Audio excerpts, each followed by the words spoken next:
Mic check, everyday superpower, where we talk body language, relationships, game, human dynamics, everything in between.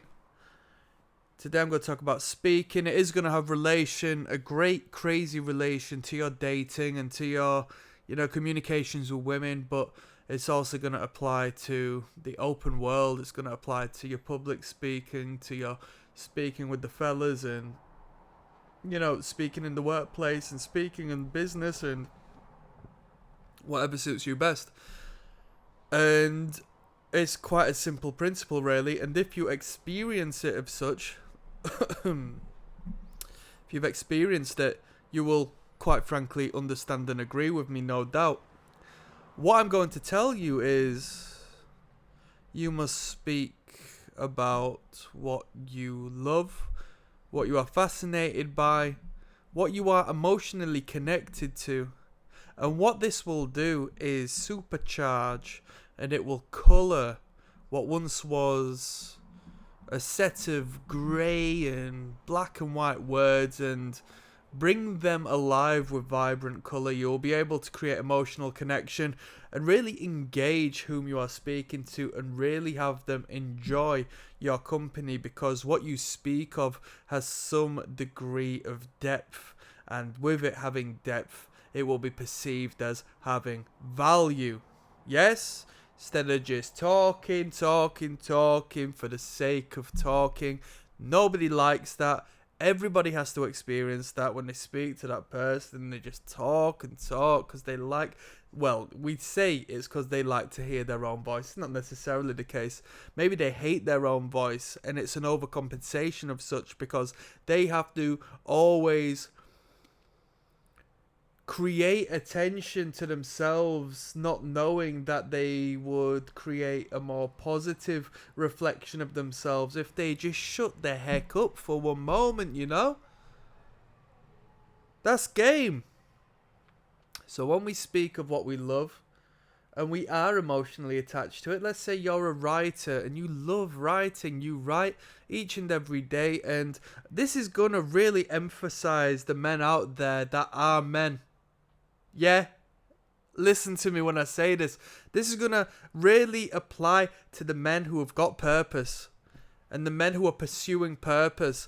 So writing may be a little more so of a creative endeavor. Let's put it in a more, masculine and workplace role where, generally speaking, most men may reside. And I'm going to start by looking outside of my window and saying construction, right? So you're a bricklayer. But I'll tell you what, you're a fantastic bricklayer. You get paid well for laying these bricks. You know all of the ins and outs with what one may perceive may be a simplistic role, but you know the physics and the dynamics, the application, the science involved, and the reaction as far as your financial income and what you can achieve and attain in a day, and how you can develop and how you can establish your own bricklaying business and how you can grow from that. So you could speak about that and really engage with depth and understanding. And that's not to speak jargon and just to speak about me to the next person. But when somebody asks you, when you're on that date, what is it you do? I mean, you can say, yeah, I do this, and you know what? It has its moments where I can be a bit down in the dumps, because I'll tell you what, it's physically hard work. But I get back home and you know what? I feel amazing. I feel like I've just accomplished so much. I go forth and I attain more financial income each and every day because I apply more momentum to my graft. I apply with precision and speed the job I have at hand. And if you have a look at this skyline, isn't it beautiful that I have had a hand in this? This is absolutely incredible. That's more amazing than you grasping at straws and trying to find something to talk about. And with that being said, that's not that that person won't speak about it anyway who speaks too much. They will bring it up, but then they will continue onwards and just speaking until it fizzles out. And like a bar graph, it starts to just fall itself to a horrible, abysmal end, When we say less, we give ourselves more power. When we say less, we're open to more interpretation as to who we are, what we're interested in, and so on and so forth. So that's what we need to do. We need to say less, but when we do speak, we need to speak about what we adore and what we are emotionally engaged within. And men are emotional. We should be, at the least, when it comes to doing what we love, and when it comes to the people we love, and when it comes to the environments, the situations, and the memories that connect and correlate with us. There should be some emotional response to some degree where you can just create this fantastic, colourful image in the mind of those whom are listening. And you can be animated and illustrative because it will come naturally and you'll speak with boldness, as opposed to the liar who's trying to fabricate a story and he's stumbling over himself and he's looking so desperate to appeal and attract and to persuade the person before him that he means something. No. That's not the way. You speak about what you believe in, and then that energy and that charisma is infectious. You dig? If you watch a TED Talk, I mean, don't get me wrong, it's each to their own, person to person to person. But that person goes up there on stage with one thing to talk about, generally speaking. And that one thing is something they have a forte in, they have an understanding in. And naturally, people might want to listen, even though they have no idea initially what it entails, but they know somebody who is understood in that realm is going to be talking about it, and that person will be up there. And that's all we need.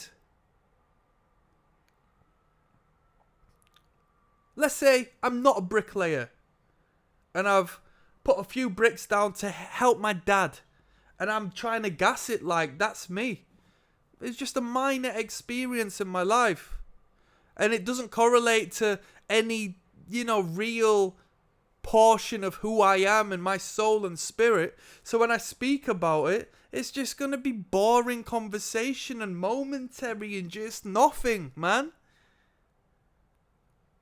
We're not sitting there talking about ourselves for 24 hours straight. We're listening to them so we can engage and hear them and understand who they are and calibrate and correlate to who they are, because this is their world and we're just living in it. That's how we create a fantastic magnetic personality, by having 2 ears and 1 mouth.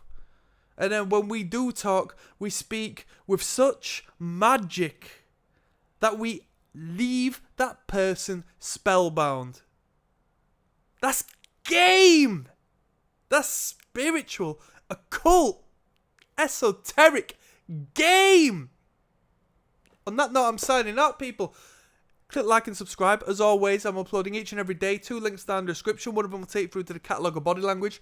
Over 220 videos of how to read people through their non-verbal behaviour. Okay, you can read minds. Second to that, we have the Patreon. I just got distracted by a couple of ravens there, chilling out on the rooftops. Might leave a little something on the window for them to enjoy.